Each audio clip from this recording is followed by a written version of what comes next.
ایک دفعہ پھر مرکزی دفتر مسلم لیگ نون ماڈل ٹاؤن جو خالی کر دیا گیا تھا، جہاں پر افسردگی تھی، ماتم تھا، آج پھر دوبارہ کل کے بعد وہاں پر رونق لگانے کی کوشش ہوئی. لوگوں کو بلایا گیا، بتایا گیا کہ اب تقریر کرنے والے ہیں میاں نواز شریف صاحب، اب تقریر کرنے والے ہیں میاں نواز شریف صاحب.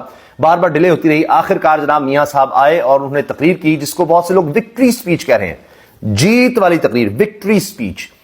اب بات یہ ہے کہ خود میاں نواز شریف صاحب کے حمایتی اس پر حیران ہیں کہ یہ کیا ہو رہا ہے، کیونکہ 61 سیٹیں جب تک وہ تقریر کر رہے تھے اب تک تو 60. خود الیکشن کمیشن پاکستان کی تاریخ کی بدترین کارکردگی دکھانے والا، سب سے زیادہ دھاندلی کرنے والا الیکشن کمیشن کہہ رہا ہے کہ 60 سیٹیں ہیں مسلم لیگ نون کے پاس، جبکہ تحریک انصاف یہ دعویٰ کر رہی ہے کہ جو فارم 45 ہیں ان کے مطابق وہ تقریباً 180 سیٹیں جیتے ہیں 266 میں سے. اب آپ اندازہ لگائیے کہ خود نون لیگ کہہ رہی ہے کہ اس کے پاس اکثریت نہیں ہے. ساتھ جب تقریر کر رہے تھے تو ہر چینل پر لکھا آ رہا تھا نیچے کہ 90 کے لگ بھگ سیٹس جو ہیں وہ آزاد امیدواروں کی ہیں، یعنی تحریک انصاف کے پاس. 90 والی جماعت جو ہے تحریک انصاف، ساری دھاندلی کے باوجود اب بہت سے لوگ کہہ رہے ہیں مسلم لیگ نون کے پاس تو 15-20 ہی سیٹیں تھی اصل میں، یہ تو باقی ان کو پھر زبردستی دلوائی گئی، لیکن اس سے بھی بات نہیں بن رہی تھی تو مزید سیٹیں کہا کہ جی ان کو دینی ہے اور دینی ہے، کیونکہ کسی طرح سے سب کو ملا کر کوئی حکومت تو بنائی جا سکے. تحریک انصاف 2/3 اکثریت لے گئی. فارم 45 سے نکلنا بالکل بھی آسان نہیں ہے. وہ ایک ایسا میزائل ہے جو ٹکرانا ہی ٹکرانا ہے، آپ جو مرضی کر لیں، یہ ممکن نہیں ہے. پہلے ہوتا ہے کہ جی دھاندلی یا ووٹ اس طرح نہیں ہوئے، فلاں ہوا. فارم 45 جو ہے وہ اصل چیز ہے. اس کے بعد فارم 47 جس طرح سے نکالے گئے ہیں وہ اتنی وہاں 2 نمبری ہوئی کہ صاف نظر آ رہا ہے کہ کیا کیا کیا گیا، کس طرح ریٹرننگ افسران کے ساتھ کیا سلوک ہوا. وہ سب چیزیں آہستہ آہستہ سامنے آتی چلی جائیں گی. اور اسی لیے اب یہ بات کی جا رہی ہے کہ یہ جو حکومت بننے جا رہی ہے، جس کے بارے میں میاں نواز شریف صاحب نے تقریر کے دوران کہا کہ جی ہم سب سے بڑی جماعت بن کر سامنے ہیں. آپ دیکھیے میاں صاحب جو ہے نا، وہ ان سے بات نہیں ہو رہی تھی، کیونکہ وہ کیسے یہ دعویٰ کر سکتے ہیں. اپنی طرف سے کہیں گے جی وہ آزاد امیدواروں کو بھی ہم کہتے ہیں وہ بھی آ جائیں، اور ہم پیپلز پارٹی اور مولانا صاحب کو بھی کہتے ہیں کہ آ جائیں.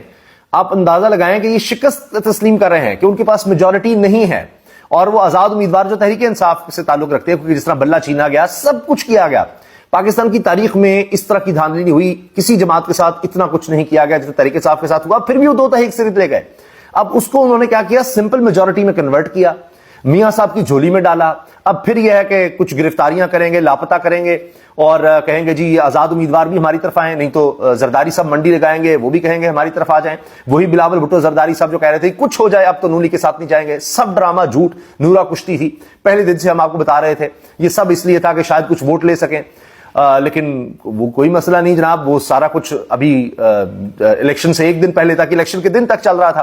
اب رات کو ہی جناب دیکھیے پھر بام شیروں کے شکر ہوں گے، اور اس میں ایم کیو ایم بھی آئے گی. کسی کو مینڈیٹ نہیں ملا ان میں سے، فضل الرحمان صاحب ہوں، ایم کیو ایم ہو، دیگر جماعتیں، پیپلز پارٹی، نون لیگ، اب یہ سب مل کر پی ڈی ایم 2+ بننے جا رہا ہے، جس کے بارے میں کہہ رہے ہیں جی ڈیڈ آن ارائیول. یہ وہ حکومت ہوگی جو جس دن بنائی جائے گی اسی دن اس کی موت واقع ہو جائے گی.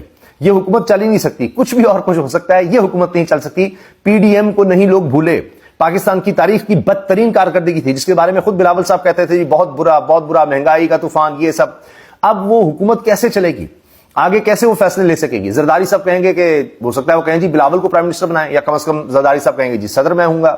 ابھی لڑائیاں پھڑنے ہوں گے، اور یہ جس کو نیشنل گورنمنٹ کہا جا رہا ہے، یہ چونکہ جمہوریت کی لاش پر سے اس کو گزار کر اس پہ، یعنی لوگوں کے مینڈیٹ کو ختم کر کے یہ حکومت بنائی جا رہی ہے، یہ نہیں چل پائے گی کسی بھی صورت میں. اور یہ نواز شریف صاحب کو بھی نظر آ رہا ہے. اسی طرح آپ دیکھیے ان کی باڈی لینگویج نظر آ رہی تھی، وہ ایک شکست خوردہ انسان کی طرح تقریر کر رہے تھے. لوگ ان کو شرم دلوا رہے ہیں، ان کے اپنے حامی شرم دلوا رہے ہیں کہ میاں صاحب یہ کیا کر رہے ہیں. محمد زبیر صاحب جو کہ گورنر سندھ رہے، وہ کہہ رہے ہیں کہ جی یہ ہمارا مینڈیٹ نہیں ہے، نون لیگ کا نہیں ہے. اور یہ ترجمان رہے ہیں محمد زبیر صاحب، جنہوں نے ڈیل کروانے میں اہم کردار ادا کیا تھا باجوہ صاحب کے ساتھ، جو جا کر ان سے ملاقاتیں کرتے تھے. اور نواز شریف صاحب مریم صاحبہ کے ترجمان رہے، وہ کہہ رہے کہ جی ہمارا تو بنتا ہی نہیں مینڈیٹ. تو تحریک انصاف سے جس طرح سے چھینا گیا ہے، تحریک انصاف اور مقبول ہوگی اور زیادہ بڑی میجورٹی کے ساتھ آئے گی. اب یہ 2/3 اکثریت ان کی نظر آ رہی ہے. اب جب عدالتوں میں بات جائے گی تب بھی آپ دیکھیے گا مشکل ہو جائے گا عدالتوں کے لیے